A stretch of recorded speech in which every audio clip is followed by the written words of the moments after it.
shoot at your question and miss. I'm going to tell you that from the beginning because I don't know the exact answer, but I think that's what the NAACP is about. The NAACP is about thinking about these things, and it's not for people in my position to have that answer. It's for the NAACP to come to us and push upon us to answer these questions. Listen, you know, we're going to talk about the excessive use of force bill. We're going to talk about Second Chance Act. And I hope we talk about what we need to do about what's left over from those two bills, right? Because while we celebrate, while I think the governor did a great job of coming out when he actually didn't have to, and talking about second chance, there's a part of this that we don't talk about, right? There's the part about the people who are dealing with drugs that we don't like to talk about, right? Why we ever had anybody having another penalty on top of the penalty for having possession of drugs, I don't understand. That should never have even been a conversation. The conversation is resident in what do we do with those people who are dealing drugs, because they don't need that enhanced penalty either, right? So that's a part of the conversation that I hope the NAACP pushes us on, because it's very easy to have done what we just did and do nothing. Now, having said that, in terms of what needs to be in those communities, one thing we know for sure we need is employment, but we need to deal with the fact that these people have been in jail, and what it means to be in jail, and what it means to be taken out of society. And that has a lot to do with what's going on inside of somebody's head. And so if you're asking me, are our communities prepared, I would venture to guess no. Even in a city like New Haven, where we're doing a lot of the things that we want to be doing. So if New Haven, if I'm sitting as a person who represents New Haven, saying to you, look, I talked to Cliff, I know the stuff that Cliff's doing, and we're not prepared, then the answer to the state is no. And the question is, you gotta get ready.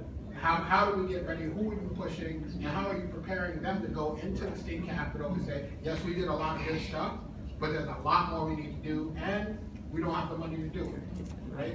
So that's what, in terms of the layout, that's what I see.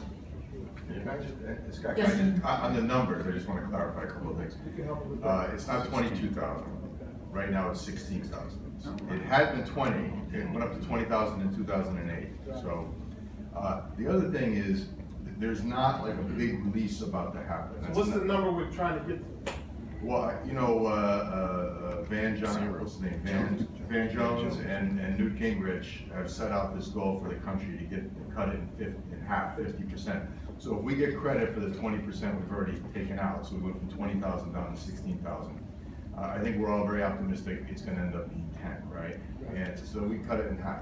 It's 600 fewer inmates in today than there were a year ago today, just for example. So, and the biggest change is among the youngest inmates, right? So the inmates between the ages of 18 and 21, that number has dropped by 51% just in the last 6 years. It's going down every year. So this is the school, this is the raise the age, a lot fewer kids in detention, a lot fewer kids at CJTS, a lot fewer young people in adult prison. That's what's actually going on. And the reason the number's coming down is not because we're releasing more people, it's because fewer people are going in, and that's our goal. Our goal is to have fewer people going into prison, right? It's important to deal with people coming out, that's for sure. But if they never went in the first place, if they never committed a crime in the first place, if they got help when they first needed help. A lot of these kids, you know this, these are traumatized kids, had a tough upbringing, a lot of their parents were in prison. So that's it's extremely important for demons to have a good budget too, because you have a lot of mental health issues. There's a lot of issues. Right. So that's, I mean, when we talk to the governor's office, they gotta make sure that Demas is prepared for this. They gotta make sure that family reentry is prepared for this. And then you got the whole thing around youth development.